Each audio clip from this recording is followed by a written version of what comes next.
Monsieur Mpele Onana, vous avez écouté les autres panélistes. Hein. C'est vrai que ça passe très mal, la pilule passe très mal en ce qui concerne cette affaire.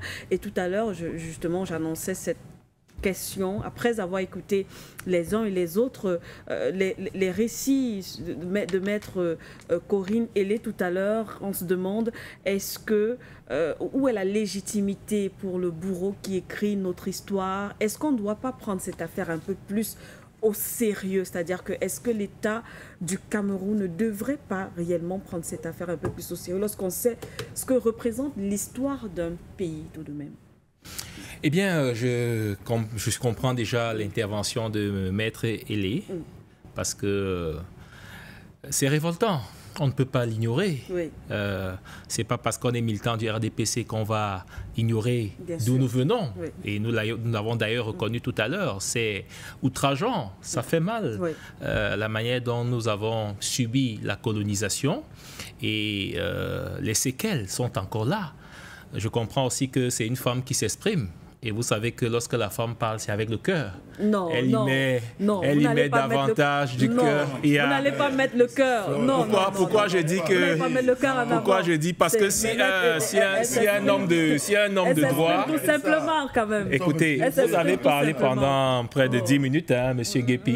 Je vous ai suivi religieusement, ainsi que M. Timba. C'est pas normal. Il faut retirer votre mot de femme. Nous avons suivi Mme Ailé. Votre mot, c'est pas normal. Je dis bien que c'est une femme qui s'exprime et on sait que les pleurs de la femme restent.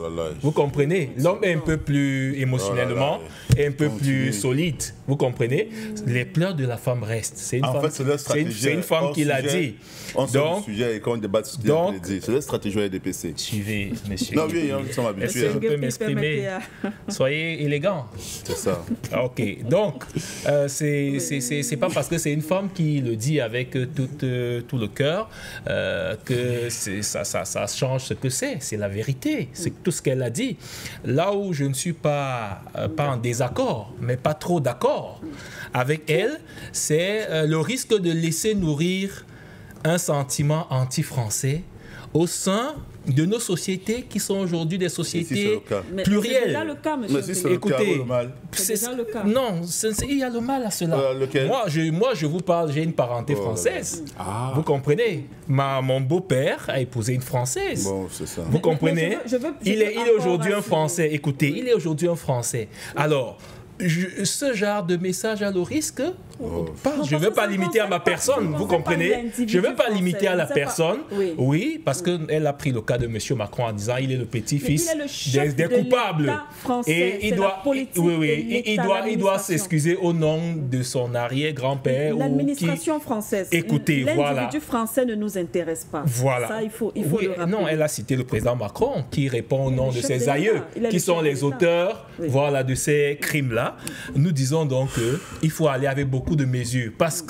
Pourquoi? Parce que, certes, l'héritage colonial a sa part de responsabilité dans ce que nous vivons aujourd'hui, mais il faut dire que le problème central des États africains, au rang desquels le Cameroun, reste ces États, ces peuples eux-mêmes. Ou alors, ces personnes qui n'ont pas encore compris que la seule manière de s'affranchir de cette colonisation-là, c'est par du patriotisme, c'est par un élan de patriotisme, c'est par un engagement sans réserve pour la République, n'est-ce pas? Parce qu'elle a tenté de vouloir justifier le fait que les traîtres de cette époque-là l'ont été parce qu'ils ont été instrumentalisés par ceux qui avaient de l'argent, qui avaient de la connaissance, etc. Mais on se rend compte qu'aujourd'hui, le problème de l'Africain, c'est encore lui-même. Je veux vous prendre un exemple concret. Lorsque M. Gbagbo a été délogé en Côte d'Ivoire, on sait comment, par quel mécanisme, et traduit à la Cour pénale internationale, condamné.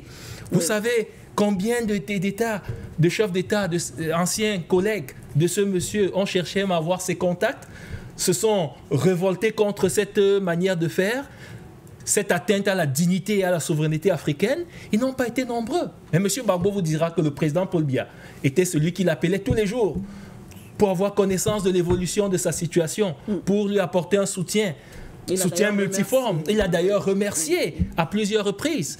Vous avez vu la débarque de Kadhafi, qui avait un projet africain et qui comptait même faire de Yaoundé le siège de la Banque africaine. Vous avez vu, les Africains se mobilisaient lorsqu'ils étaient, n'est-ce pas, au dos au mur, face à la pression justement de cette France-là toujours. On n'a pas vu l'Afrique aller en rang serré, n'est-ce pas, pour dire non à cette injustice. Aujourd'hui, on voit ce qu'est devenu la Libye. Donc, pour moi, au nom du RDPC, et nous l'avons toujours dit, oui pour le pardon de la France. Oui pour que nous revalorisons davantage nos héros. Moi, sans vous tromper, j'aimerais bien, je vois beaucoup de rues encore au Cameroun, rue de Gaulle, avenue Kennedy. Je voudrais que davantage ces rues soient attribuées à nos héros. À nos héros. Il y a une statuette de Charles Atangana à Yaoundé, je ne la vois plus. Ou tout au moins, peut-être on peut faire mieux. Il y a des statuettes d'autres personnes étrangères qui sont présentées dans notre société. On peut les remplacer par nos héros. Je pense qu'il y a encore de l'effort à faire. Des efforts ont été faits, on l'a vu lors du cinquantenaire en 2010 de l'indépendance et de la réunification du Cameroun. Il y a un monument qui a été implanté à Boya. Le chef de l'État y était avec son épouse. Oui. Vous comprenez? Donc, il y a eu des efforts qui ont été faits et qui continueront d'être faits pour aller plus loin dans la valorisation de nos héros, n'est-ce pas? Mais ne rejetons pas tout sur la France. Vous savez que la France elle-même a arraché son indépendance. Elle a arraché son indépendance face à l'Allemagne. Oui, ça n'a pas été facile. Et la meilleure réponse pour nous aujourd'hui, c'est bien de revendiquer la justice historique et des réparations, mais c'est mieux encore.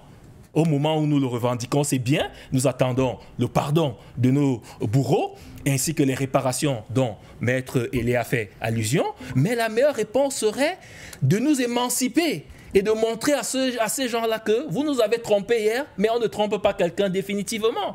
Et ça demande du patriotisme, ça demande de l'engagement, ça demande de l'unité, ça demande, n'est-ce pas, de se réinventer. Vous savez comment la traite négrière s'est déroulée. Les États-Unis ont molester les Africains dans la traite au niveau de l'esclavage américain. Mais Barack Obama, qui est l'un des descendants de ses aïeux esclaves, a dirigé les États-Unis. Vous comprenez? Voilà la belle réponse. Voilà la belle réponse que nous devons... Bon, c'est un fils africain. Il vient de l'afrique. Il n'a aucun lien avec les esclaves. Ok, d'accord. Chacun est libre de ses propos. Toujours est-il que... C'est le savoir. Oui, il est un noir, n'est-ce pas? Il n'a aucun parent ou arrière-grand-parent esclave. Je vous le concède, d'accord. Vous ne me concédez rien, c'est la vérité. Ok, admettons. Là, seulement, c'est un noir qui a dirigé les États-Unis. Or, le noir était l'homme inférieur. C'était celui sur qui on pouvait marcher. Mais il a dirigé. Voilà la réponse que l'Afrique doit donner aujourd'hui, n'est-ce pas, à ces gens-là. Malheureusement, on se rend compte qu'aujourd'hui, il y a encore des traîtres, plus violents même qu'à cette époque-là, si on concède à ceux de l'époque le fait qu'ils n'étaient pas suffisamment instruits, ce qui n'est pas vrai dans certains cas, parce que je prends Blaise Compaoré, qui a trahi son frère, n'est-ce pas, Thomas Sankara, avec qui il a évolué, il a grandi, ce n'était pas un analphabète. Si je prends aujourd'hui d'autres exemples, on peut les multiplier. Douala Mangabel, qui trahit Douala Mangabel? C'est son frère. Donc, cette trahison se poursuit aujourd'hui. La preuve, lorsque M. Paul Biya arrive en France, qui l'empêche de s'installer et d'avoir la quiétude pendant son séjour, ce sont ses fils. Sérieux. De la basse, oui. Sérieux. Avec la complicité d'un parti politique que je ne vais pas citer aujourd'hui, que je ne vais pas citer malheureusement aujourd'hui. Vous comprenez? C'est eux qui disent non, il doit rentrer chez lui. Vous comprenez? Qui disent que non, c'est un dictateur. Vous pensez que quand le Français regarde cette manière de traiter son dirigeant, quelle considération il nous accorde? Et avec la complicité des amis de M. Guépi, parce que vous savez très bien que les affinités entre la basse et un des leaders de notre opposition affiliés à M. Guépi, n'est-ce pas, tolèrent cela et contribuent d'ailleurs, et vous diront d'ailleurs que ces gens-là, puisqu'on a vu qu'ils ont saccadé l'ambassade du Cameroun en France pour faire implanter ce monsieur-là. Donc, une manière de vous dire que ces vrais ennemis de la République, là, c'est pas la France, hein.